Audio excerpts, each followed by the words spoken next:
legend of the South. Gonna tell you a story about a genius from the South.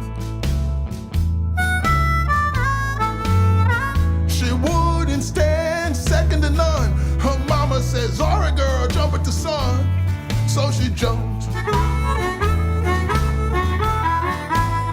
She was cruising down them back roads in her sassy Susie ride. Cruising down them back roads, smoking cigarette, pistol by her side. She wasn't taken to being no bride.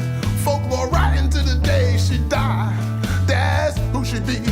Say your name, girl. My name is Zora Neale Hurston.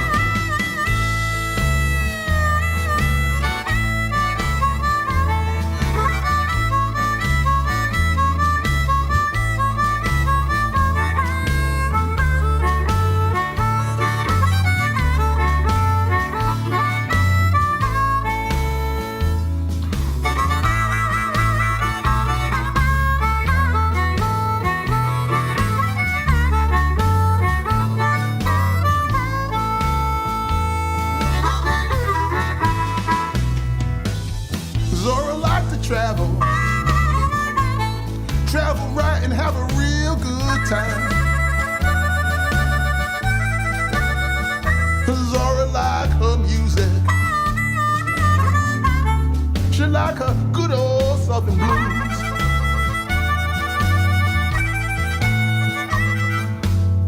She once took a road trip to see Bessie Smith with Langston Hughes.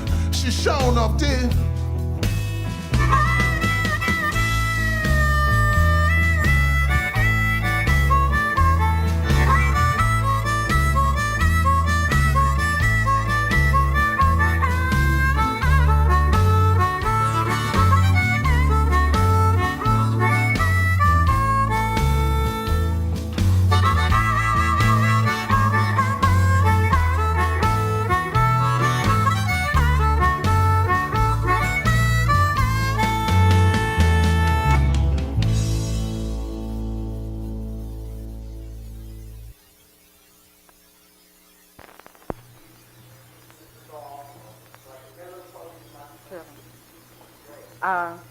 This song I got at Callahan, Florida, which is a railroad center in the northern part of Florida. I got this in 1935. I don't remember the man's name who sung it to me, but I got it at Callahan at the railroad camp. What type of song is it? This is not exactly a song, it's a chant for the men lining. You know, a railway is 900 pounds, and the men have to take these lining bars and get it in shape to spike it down. And while they're doing that, they have a chant that, and also some songs that they use the rhythm to wake it into place, and then the boss hollers, bring up my hammer gang, and they start to spiking it down. And this is a chant for lining a rail.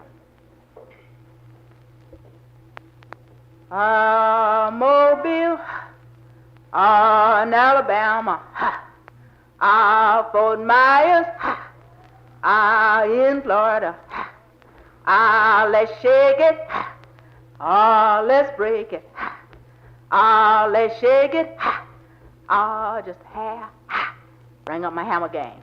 Now look, I'd like you to do that again, but this time, when they have those, what do they call the irons that they use for? They call it a lining bar. All right. The lining bar, when they work it, don't you hear the clink of it?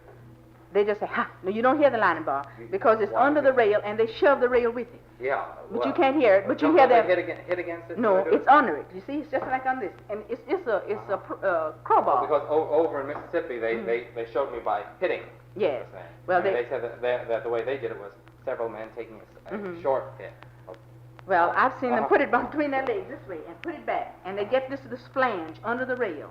And then they, like that. Well, now what do they do? Are they pulling it?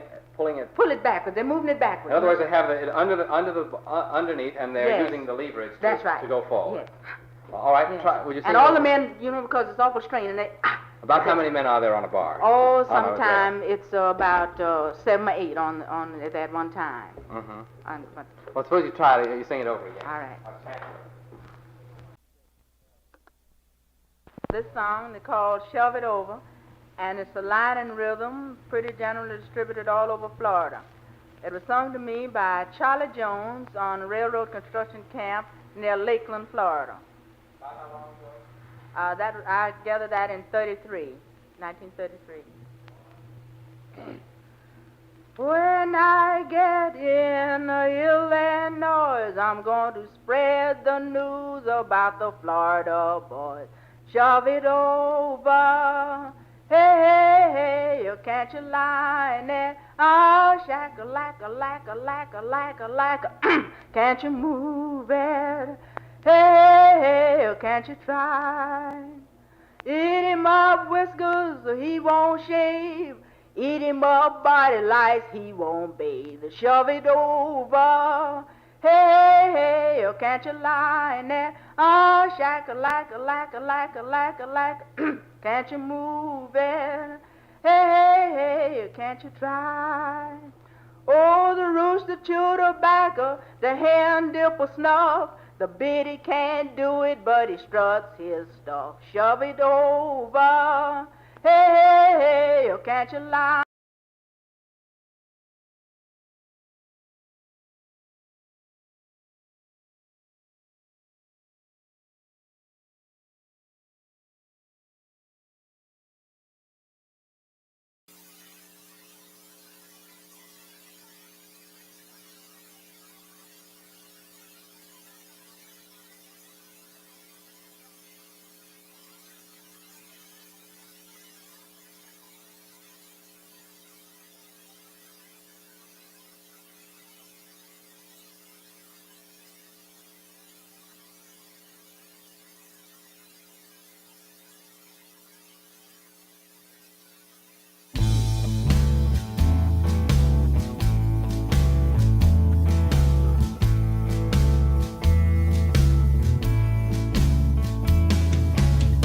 Gonna tell you a story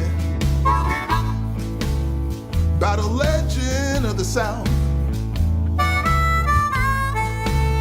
Gonna tell you a story about a genius from the South. She wouldn't stand second to none. Her mama said, Zora girl, jump at the sun. So she jumped. She was cruising down them back roads.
You're I think you're talking crazy. I was on an all night deadline before, so I said, I'm gonna hang up, I'm gonna take a nap, and then we're gonna address this conversation when I wake up. Lo and behold, it wasn't a dream, it wasn't fake, and that's how we found out, or I found out that I was related to Zora Neale Hurston. Hello, I'm Karen. And I'm Faye. Our dad is Edgar B. Hurston Sr. His dad was Dr. Hezekiah Robert Hurston. He was the brother of Zora. I'm happy, that the work that she did didn't go in vain. Right. My father said she was a lady of her own. No, so he used to tell us he was carrying a pistol, but we don't know about pistol carrying. Right. We don't know about all that though. Sure she did. Yeah. I'm Catherine, great niece of Zora Neale Hurston. Seems like I was always been told how I've been related to Zora Neale Hurston. Oh, it's my mom, and she would just sit down and tell us how we were related to Zora Neale Hurston, especially when she would go to the festivals and things. She would just tell us about being related to her. It feels pretty good, especially since like my grandson, he's read some of Zora Neale Hurston's book, and he lives in the Lake of the Ozarks in Camdenton, Missouri. And he did not realize till much later that he was related to her. And he was just in shock that he's read her books and didn't even know he was related to her. So the lineage for me is as follows. I was born in 1967, Gertha Levon Hurston, daughter of Edgar Buchanan Hurston Jr., son of Edgar Buchanan Hurston Sr., whose father, Dr. Hezekiah Robert, was Zora Neale Hurston's brother. I found out that Zora Neale Hurston was my relative as a child. I don't remember what age. And I've always been a reader. I probably was born reading. So I think that if I remember correctly, I was probably excited to know that there was an author in my family. My understanding and experience with things changed as I became a young adult and actually started reading some of her books. I read Dust Tracks on the Road. That was maybe the second of her books that I had ever read. And it was very eye-opening for me. I came to see her as a bit of a trailblazer, as a matter of fact, because as I learned about, her experiences, and she went to Barnard College, and, just some of the different things that I learned about her in reading her autobiography, I thought this lady was a bit of a trailblazer for that time period, to be doing as much. And honestly, she seemed kind of bold, like she was, maybe even brazen. I don't know. I remember, though, at one point in my mid-20s, thinking how cool it would have been to have known her personally.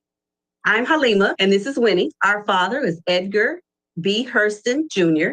His father was Edgar B. Hurston Sr., and Edgar B. Hurston Sr.'s father was Hezekiah Robert Hurston, who was Zora's oldest brother. I think I was maybe about 8 or 9 years old. And I have to say, it didn't really resonate with me until I became an adult, because we didn't learn about her in school. And, our parents talked about her, but you really don't think it's a big deal until you realize how many people worldwide are just so privileged and honored to read her writings, and they're so excited about it. Hi there, my name is Jacob Lewis, and I am the great-great-grandnephew of Zora Neale Hurston. So I am the son of David Lewis, who is the son of Barbara Hurston Lewis, who is the daughter of Hezekiah Robert Jr., who is the eldest son of Dr. Hezekiah Robert Hurston. And Dr. Hezekiah Robert Hurston is the eldest brother of Zora Neale Hurston. So my middle name is Hezekiah, which is very cool. I have not realized how deep down in the Hurston generational list of names that middle name came from. And so I feel really honored to share that middle name with such an iconic family of people. One of the coolest things I think about being related to the Hurston family is in school growing up, Their Eyes Were Watching God was a part of our high school curriculum.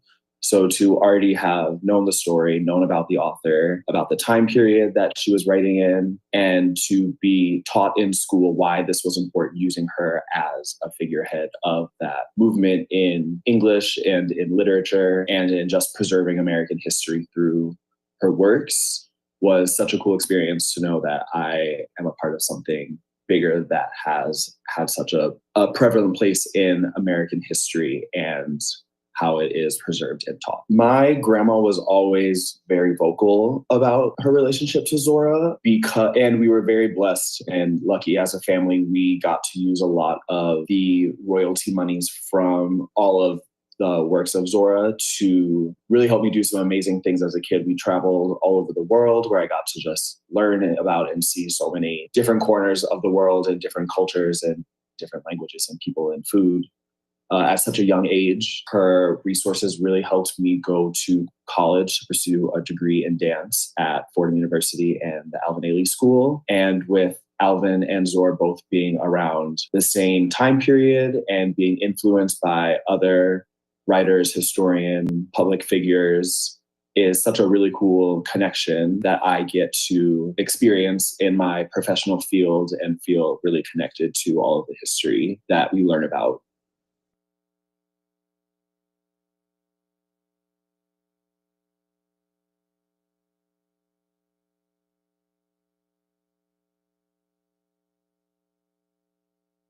My name is Lysandra, and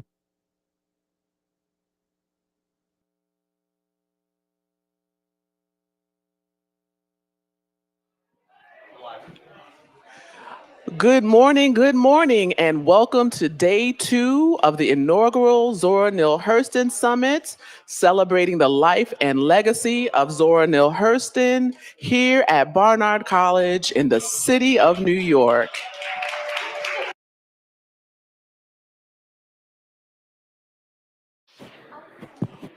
We'll be getting started very shortly.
You know, it feels pretty good, especially since like my grandson,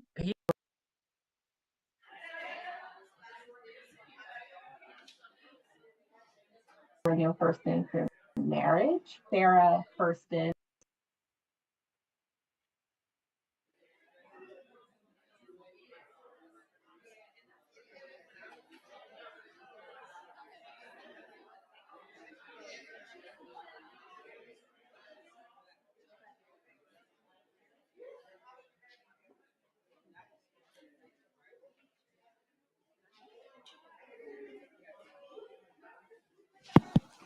Good morning, family.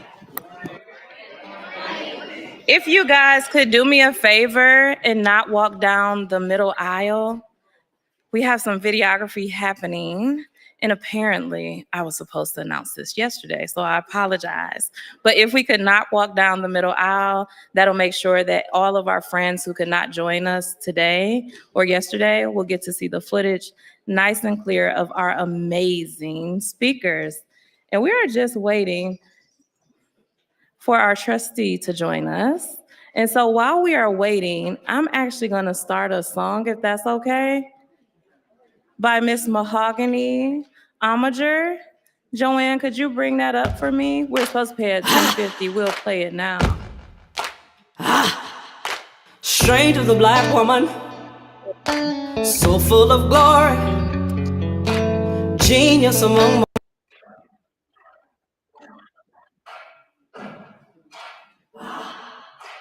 strength of the black woman, so full of glory, genius portals, and a story. So maybe weary, still moving on.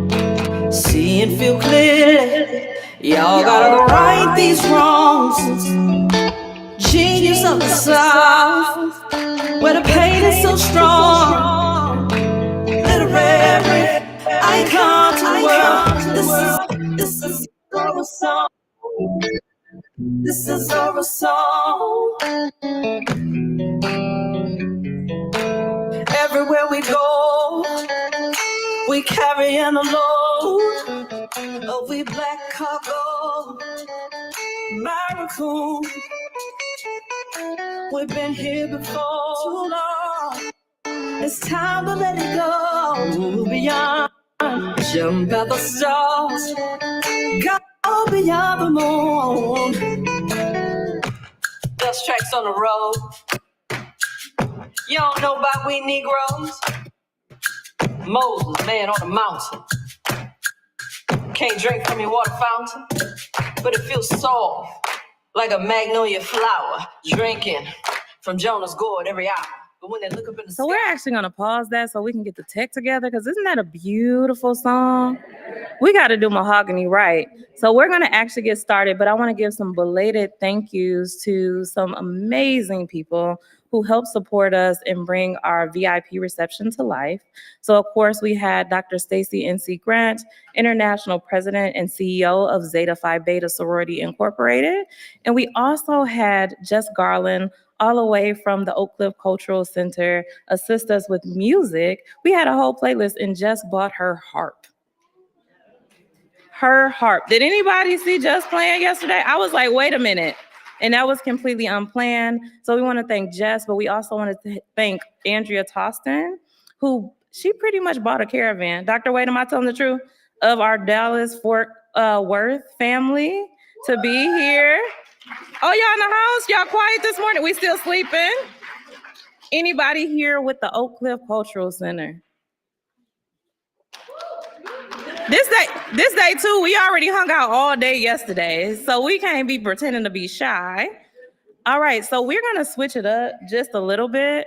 If we can bring up our main clip, our main slide, and we'll get Mahogany back on. Mahogany, we might put you in at your actual slotted time because we have to make sure you guys can hear Mahogany's amazing, amazing voice and music. And if you were here just a little bit earlier, you may have heard Brandy Waller-Pace's beautiful voice with her original song that she also created for Zora. We're gonna try to get that back in. We got a little excited yesterday with the program. Y'all know how we do. We was running over time, but it is all good. Good morning and welcome to you all. I am Ray Chesney, Director of Programs for the Zora Neale Hurston Trust, and he's hiding behind the he's hiding behind the podium today, but I have our Children's Ambassador. There you go. He said, sometimes you gotta pop out and don't y'all say it. My trustees are in here, don't get me in trouble. But he is our Children's Ambassador, and he was the mind, the brilliance behind our Zora Neale Hurston Children's Festival, which is happening right in Barnard Hall on the 4th floor. So we welcome you all to check it out. You cool? Okay, he said I did good. I did what I was supposed to do. Now we were gonna have opening remarks, but we kind of got a little surprised yesterday. And so I would like to have my two amazing sisters who have been with me from the very beginning since September 2023, when we started working on this. They have a surprise for us. Our steering committee members, Dr. Aisha Turman.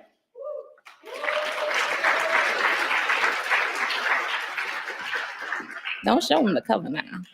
Who, you might recognize her voice and her face. She's our mistress of ceremony for the entire summit. And then we have Sada Mitchell. I don't have any.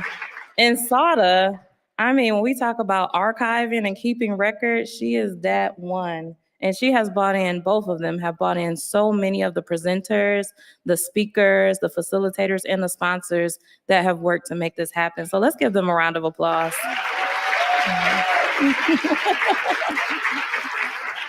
One of the two are shyer than me.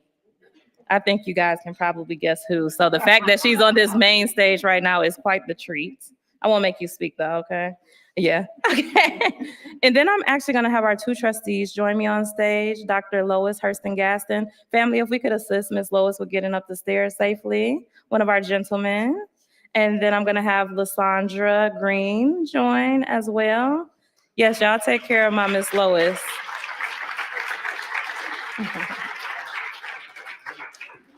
You gonna help Miss Lois? That's actually Cam's bestie, so he is making sure she makes it safely. And we're gonna have you stand right under Zora, if you will. And so that you know, these are two Hurston descendants, Dr. Lois Hurston Gaston. I'm not gonna look at her because I'm gonna tell her business. She is Zora's grandniece by way of her eldest brother, Dr. Hezekiah Robert Hurston, AKA Bob, Zora's oldest brother. And Miss Lois is 88 years old. And should I say, I did that wrong. 88 years young. There we go. And then Lysandra is by way of Zora's older sister, Sarah. And so when we talk about the range in the family, Halima, how old is the baby? 88 to 5 months old. So now I'm gonna invite Dr. Aisha to come over to tell us what our special surprise is. Y'all stand right under Zora. Right on in the middle. Good morning again. So we worked with the city of New York to get a proclamation for the Zora Neale Hurston Trust and the Zora Neale Hurston Summit. And yes. So I'm going to read it, and it's huge. Whereas our city's history is filled with the incredible stories of trailblazing women that have shaped the 5 boroughs and the rest of our nation. One of these great New Yorkers was the late Zora Neale Hurston, the internationally acclaimed Black feminist writer and anthropologist known for her fiery intellect, infectious sense of humor, and iconoclastic spirit. Today, I am pleased to join the Zora Neale Hurston Trust as it hosts its inaugural summit in honor of its namesake. Whereas a native of Florida, Zora attended Howard University in Washington, D.C., and was already a published author when she moved to Manhattan in 1925 to study anthropology at Barnard College. The gifted and prolific wordsmith became the first Black woman to graduate from that esteemed institution in 1928, and she emerged as a key figure in the Harlem Renaissance movement of the late 1920s and 1930s, engaging readers through her articles, essays, novels, and short stories that examine themes of the African diaspora, the Jim Crow South, and gender and racial inequality. In partnership with Langston Hughes and other literary luminaries, Zora co-founded FIRE, a magazine dedicated to showcasing the vibrant creativity of Black artists. The brilliant scholar also pursued graduate work at Columbia University with pioneering anthropologist Franz Boas, and she traveled extensively throughout the American South, Jamaica, and Haiti to conduct ethnographic research and document African American and Caribbean folklore, voodoo practices, and oral traditions. This research directly influenced her writing, particularly her most celebrated novel, Their Eyes Were Watching God, a seminal work admired for its rich exploration of Black womanhood, love, and independence. Whereas, established in 2002 by Hurston family descendants, the Zora Neale Hurston Trust promotes and protects Zora's image, as well as her anthropological and literary works throughout the world. The organization's 2-day summit at Barnard College will feature notable speakers, panel discussions, and a performance by artists from the Tony Award-winning National Black Theater of Harlem.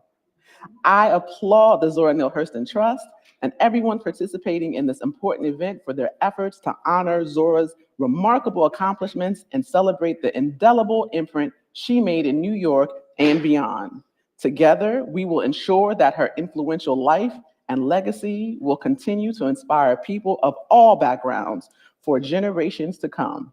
Now, therefore, I, the mayor's name, sorry, mayor of the city of New York, do hereby proclaim Friday, yesterday, January 31st, 2025, in the city of New York as the Zora Neale Hurston Trust Day.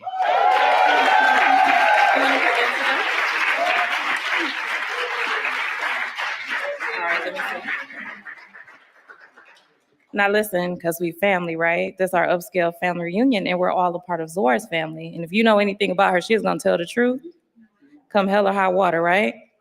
So she read that like she wrote it, right? It was a real good reading. Because I didn't write it. But. She wrote it. But insert the mayor's name. Let's give Dr. Aisha Turman, who stewarded this, because she submitted it early, and it was like, you got to submit it between this day and this day. And then she went back and submitted again, but they didn't respond. So we didn't know if this was actually going to happen. She called me yesterday morning and sent her husband to pick this up. So let's give Dr. Aisha Turman. Oh, stop, Cam. Thank you. I'm looking at you. That's my right hand for the summit. No, Aisha. She's like, let me look away before she say something. No. So I thought about this because it's so funny how things don't happen. Everybody squeeze in. I'm getting direction. Me? Okay. Is this good? All right. I got the mic. Okay, hold on. So I always think about how we intend for something to happen a certain way, and it doesn't happen that way. Aisha originally submitted this so that it would be Zora Neale Hurston Day, and we got Zora Neale Hurston Trust Day. And so what I thought about is all the legacy bearers, the legacy keepers, the ones who do the work. And I think Zora herself probably designed it that way because she knew if it wasn't for her 88-year-old grandniece, if it wasn't for Lysandra's mother, cousin to Zora, if it wasn't for daughter stepping into her place, if it wasn't for steering committee members, if it wasn't for sponsors, if it wasn't for partners, if it wasn't for venue sponsors, this would not be happening for her. So I think that it is fitting when we say Zora Neale Hurston Trust Day, this means all of you too, who are here to co-create. Because baby, we had to navigate. Anybody have to navigate this morning to get here? Rachel's like, yes, that was me. I had to navigate. Tell the truth, we had to navigate to be here. And I saw Yay Tish come in somewhere. Hey, baby. We had to navigate, right? Yay, to be here to do this. And this is part of the offering. This is part of the program. I always say, if we think that we've had hardship, I don't think Sean P is in here, but he always reminds me, these are first world problems. Zora was on this campus, came to Harlem with $1.50 in her pocket, January 1925, 3 weeks ago, the first week of January. So when we say Zora Neale Hurston Trust Day, stewards.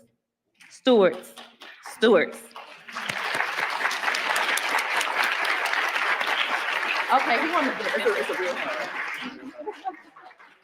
All right, we're gonna take a picture, then we're gonna move on. They're like, get over. All right. You gotta stand up. Come on. Oh. All right, here we go. 3, 2, 1. Give me 1 second. Here we go. One more. 3, 2, 1. All right. Good. All right. You got your mic? You want me to do it? Is it Yay coming on? All right, y'all. I would like to do. Could we have a gentleman come help my queen get off the stage safely, please? Okay, thank you, Link. All right, so Aisha's making her way to the back, but we want to try to keep time today because we have some amazing things to share. If anybody was here yesterday, how was it?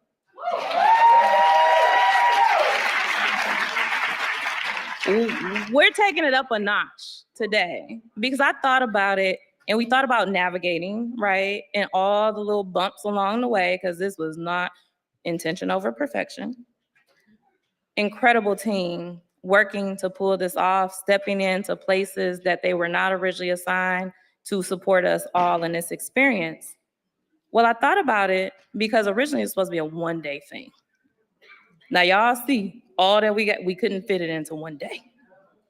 Well, I thought about it because I don't know if you guys know this, but September 1924, Jessie Redmond Fawcett, editor of The Crisis, NAACPs.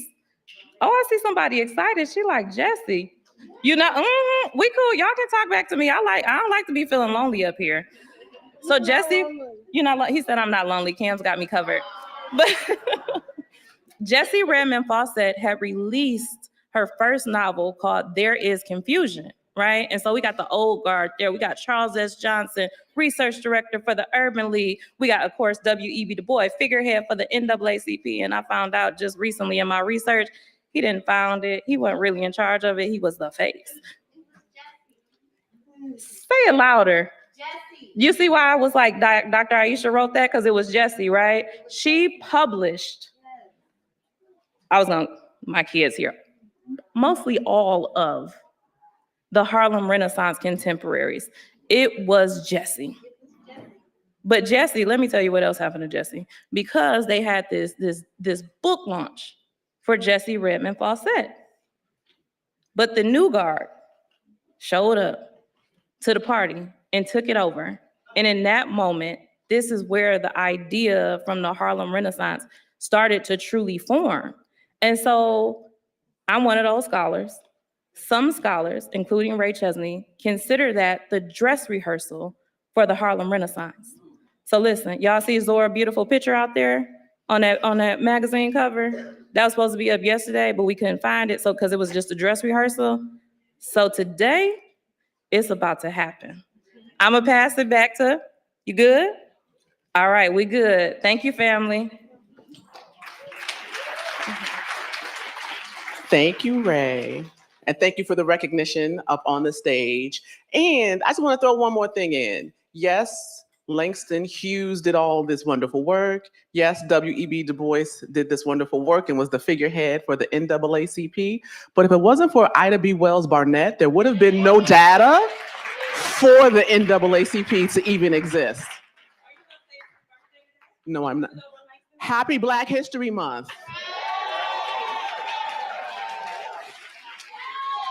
While people are trying to legislate the cancellations of Black History Month, we do not need legislation to celebrate us being Black. All day, every day, 24/7. With that said, I would like to introduce someone whose books I have read, someone whose works I have incorporated into my life, someone who I'm so excited to see, Yeye, Louisa Tiche.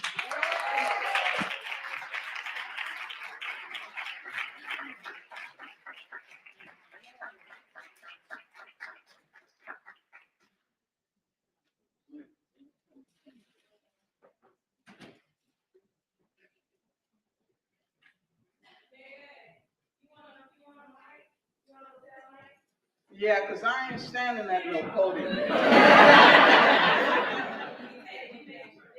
I ain't doing that.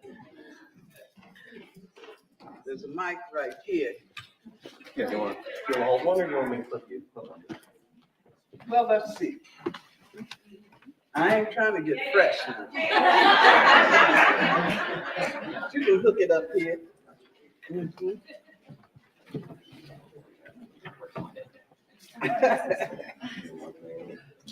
Let's see. Then you got to go under here, right? I'm dressed in layers, y'all, because this is New York and I'm from California.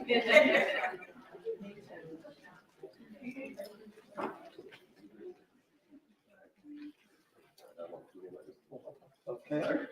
Is it okay now?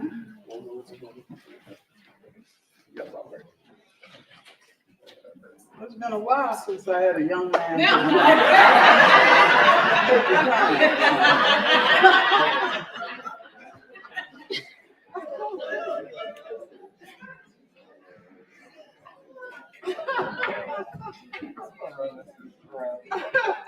I got several layers going on.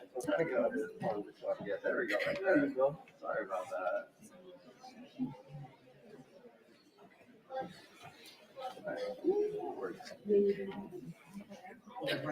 Right in front of the altar. Yeah.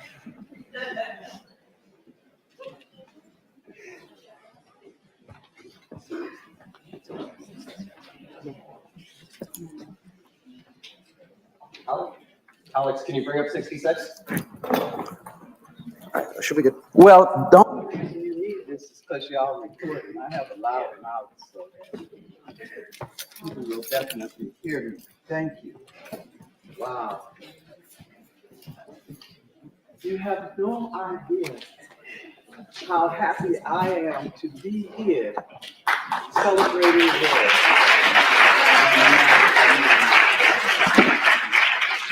The desire to cry is really strong, but then I would ruin my beautiful makeup. Good morning. Good morning. Yeah. I'm so sorry. Lafayette. And all the other greetings that might be appropriate for us.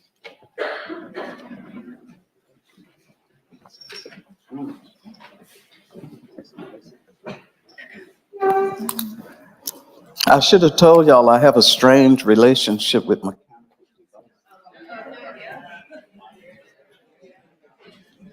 Okay, so I usually begin by saying my life.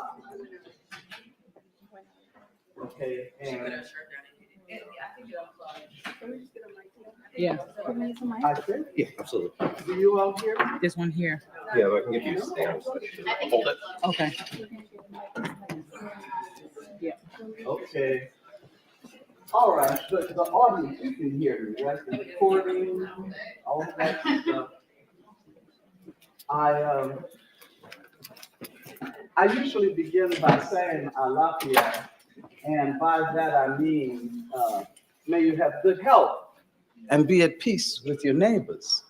And although that is a good greeting anytime, it's especially important right now when those of us who are in this audience are in jeopardy from the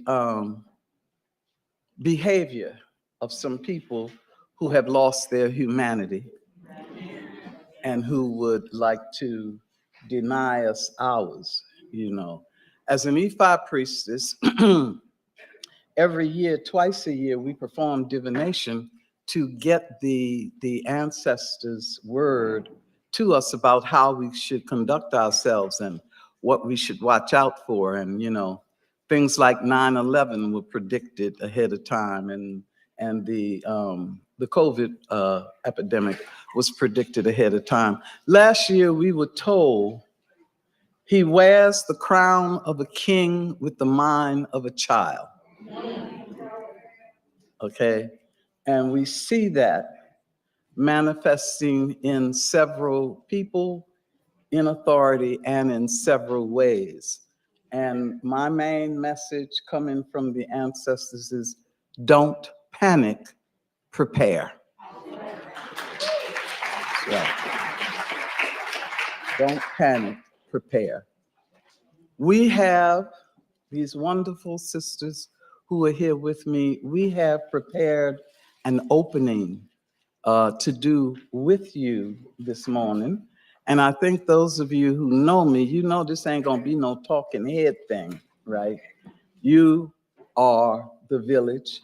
We want your input in what is going on, and what is shared here should be shared in your community, right? You know, that we're gonna give you something to take home and use with your people. First of all, we want to make this even more sacred space. And I want to teach you, those of you who can and are willing to stand up can do that. But I want to teach you a body prayer that was taught to me by one of my elders, Babalawo Fagbemi Fasini Ibaye. He is an ancestor now, right? But he taught me this chant and gave me permission to teach it everywhere I go. Believe me, this chant is being done all over the world. Everywhere that I've gone, I have taught it. It is a multi-purpose chant. You can use it to bless the house, to bless the garden, to bless your altar, to call your ancestors, to ground and center yourself, okay? So I want to share the words first, and then we'll do the movement, and you will see. We talked about Zora's quote about the world being an egg, right? And we are going to put ourselves in an egg of light, in an egg of heavenly and earthly power, so that we can be protected from the foolishness that's going on, so that we can be safe and empowered and in a place where we can be creative. Hear me very clearly, everybody in here. Get the slime off of you. Whoever is interfering with you doing your work, whatever that is, get it out the way, because the world is counting on you to save it, okay? Especially the sisters. So y'all, I ain't gonna soapbox, but here we go. The first word is Ibashe.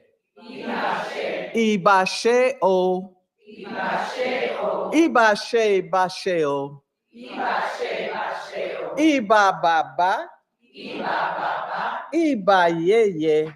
Ibayeye. Ibashe.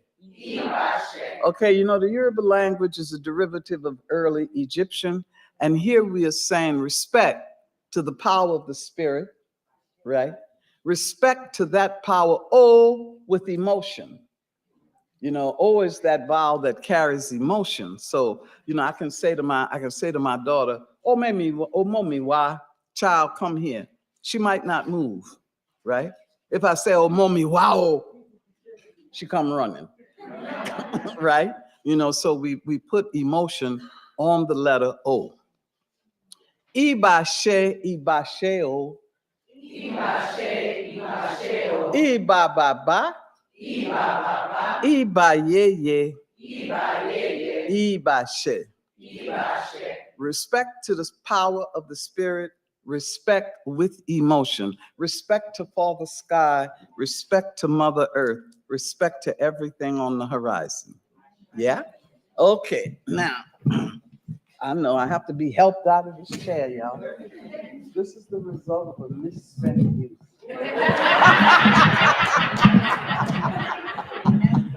Okay, so you want to begin with your arms above your head, with your fingertips touching, right?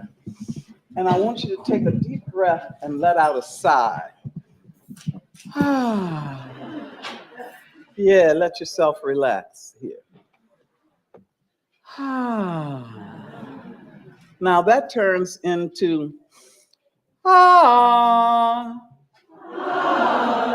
yeah, okay, so here we go.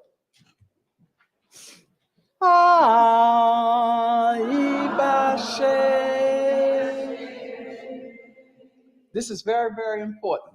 Your hands are open like this with your thumb back, because now you're sacrificing your heart. You're offering your heart. And if you clutch it with your thumbs, it means you don't really want to give it. So your thumbs are back. You bend your knees and look down. A gesture of humility. Close your hands. Reach high up.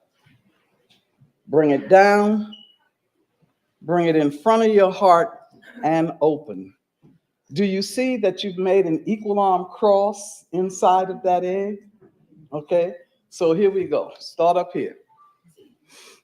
Ibashe, ibasheo, ibababa, ibayeye, ibashe. Do it again.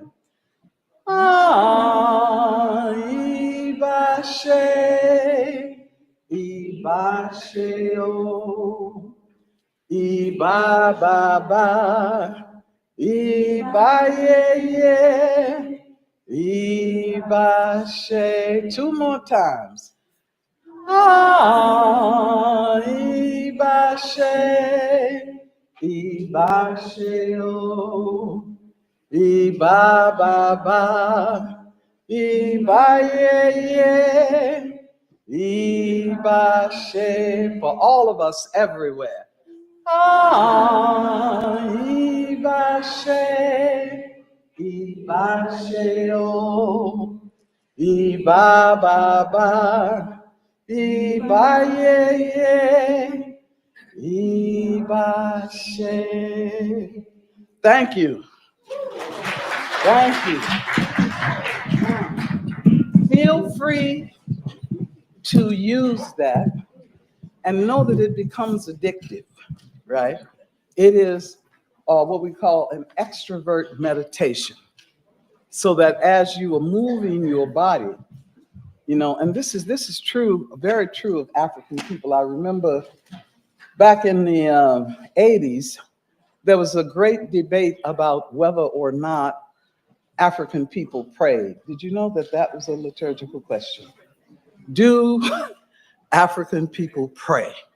And some Episcopal minister in South Africa took the time to take apart some of our songs and some of our movements. You had ignorant people who didn't understand the language, and they assumed that because dance was accursed in their tradition, they didn't understand that we embody prayer by moving it through us. We're connected to the earth, we're connected to the heavens,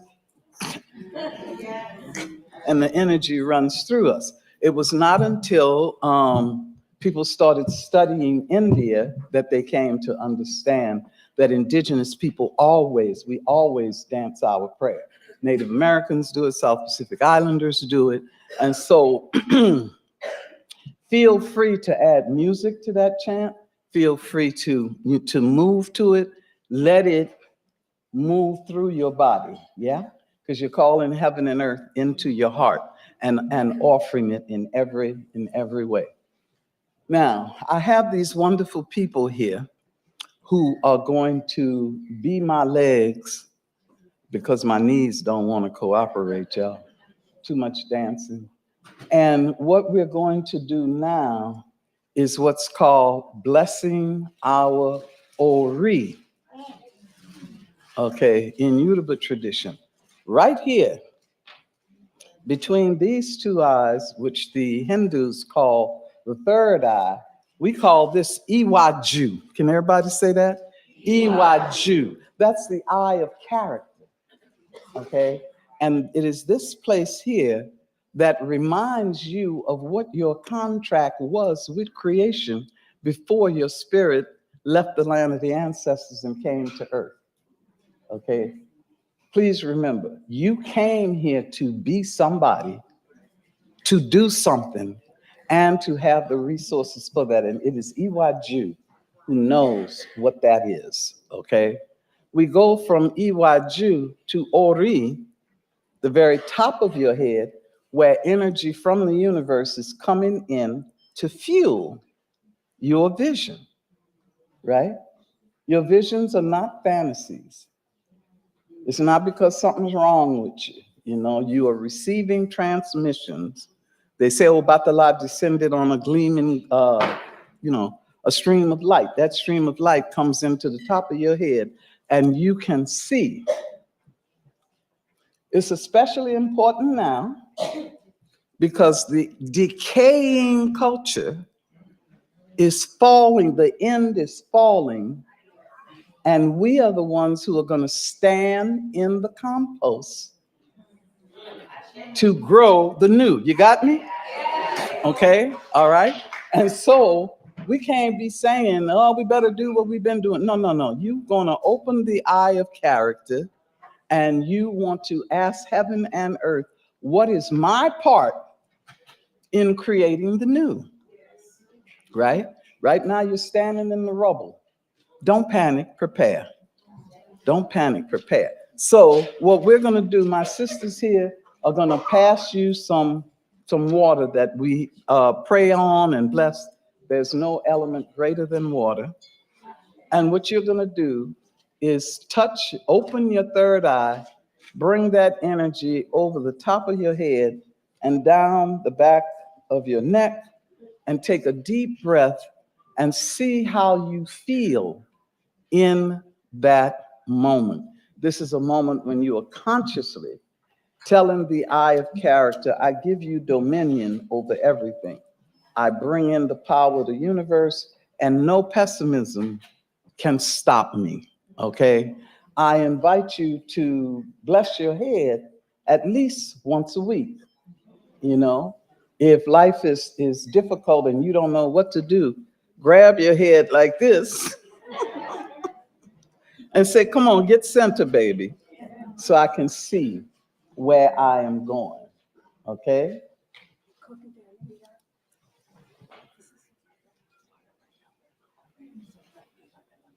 They're in the hallway with the water? Oh, okay. All right. Well, then, they're on their way with the water. While they are coming in with the water, I want to explain to us the business of pouring libations. It is a simple thing that is done. It can be done with water. It can be done with wine. It can be done with juice, okay? And again, it is a way of recognizing our origins and our continued connection to those who have been spirit in body before, okay? Perhaps you all know that it wasn't until 1995 that indigenous African religion became legal. Did y'all know that? We were illegal. Between 1850 and 1995, we were illegal.